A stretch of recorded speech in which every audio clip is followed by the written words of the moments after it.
こんにちは皆さん、グスタフです。今日僕の働いているザルツブルク音楽基礎学校ムジコムサルツブルクシュタットに来ています。もしかしてチェロという楽器に興味がありますか？今日のビデオではチェロをこれから楽しく始められる準備を皆さんと一緒にしていきます。チェロの正しい置き方、正しい座り方、姿勢、そして理想的なエンドピンの高さの決め方などを説明していきます。では、早速始めましょう。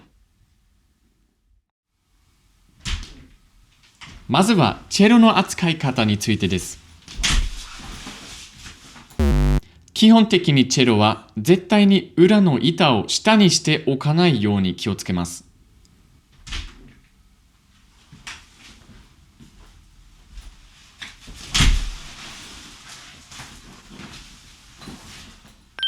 ケースに入っている時なら、このように背中を床につけてそっと置くのが一番安全です。ケースを背負って歩くときは、膝の裏や頭の裏にチェロがぶつからないように、ストラップの長さを自分の体に合うように調整します。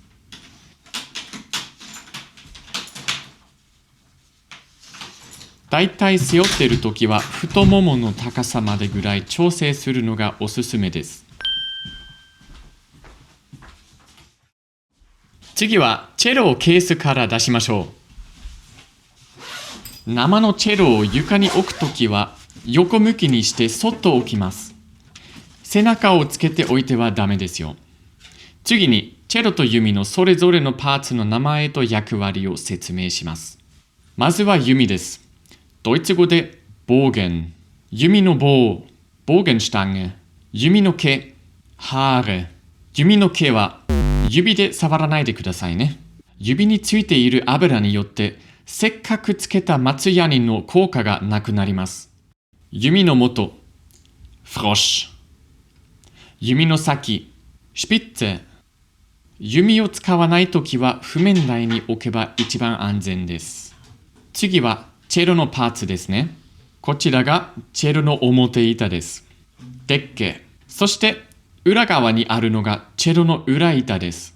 ボーデン。横の部分はドイツ語ではツァーゲと呼びます。表板に開いているこの穴は F 字孔です。F ロヒャ。次にテールピース、サイテンハルトとそれについているアジャスター、ファインシティマーがあります。こちらがコマです。シテーク。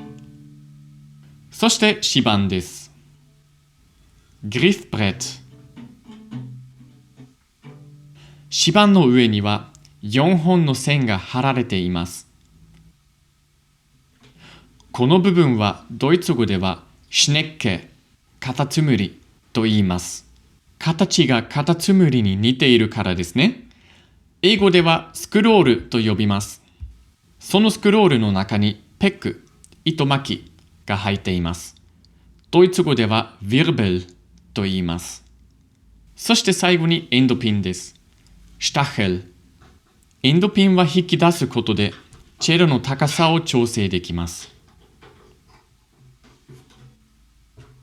次はチェロを弾くときの正しい座り方を見ていきましょう。椅子の高さが低すぎると膝が腰よりも高くなります。これはダメです。椅子の高さは座った時に足を曲げたところが直角を少し超えるくらいの高さに調整します。基本的にチェロを弾くときはいつも両足を床につけます。そしてかかとをしっかり床に根付かせます。次にチェロを持ち上げるときですけど、必ず最初に左後ろにスペースがあるかどうか、誰もいないかを確認します。チェロが何かに当たったり、誰かを傷つけたりしないためです。これはとても大切ですよ。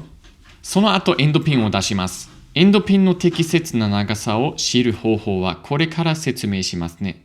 まず、チェロを構えるときは、チェロを両膝と胸の3点でしっかりフィットさせて、三角形の支えを作ります。スクロールが左肩より手のひら一つ分上に来る高さにエンドピンを調整します。いつもそのちょうどいいエンドピンの長さを覚えておけるように一度立ち上がって立った時の状態で測りましょう。例えば僕の場合ならチェロのてっぺんが自分の鼻の下まで来ます。横からも見せますね。胸を開いて姿勢を良くしてろうそくのようにまっすぐ立ちます。視線はまっすぐ前を向けます。チェロも体の少し前に置き、同じようにまっすぐ立てます。その状態で、チェロの高さがどこに来るか測ってくださいね。エンドピンが低すぎると、次のような問題が起こります。猫背になりやすくなります。体が後ろに倒れすぎてしまいます。本来、チェロは胸に当たる必要がありますけど、エンドピンが短くて後ろに倒れるとお腹に当たってしまいます。チェロが低すぎるため、弓で膝をこすってしまいます。これはダメです。左腕の位置も低くなります。その結果、音程が不安定になり、低くなりがちです。スクロールと肩の間に手のひら一つ分のスペースがありません。スクロールが肩に当たっては本当にいきませんよ。チェロが斜めに立ち、指板がまっすぐ前を向きません。そのため、左手の動きが制限されます。場合によっては、ペックが首に当たってしまい、頭を避けなければならなくなります。これは首の健康にとってよくありません。逆に、エンドピンが高すぎると、次のような問題が起こります。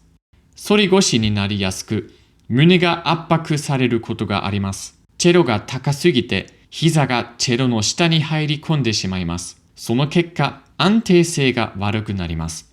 右肩に負担がかかります。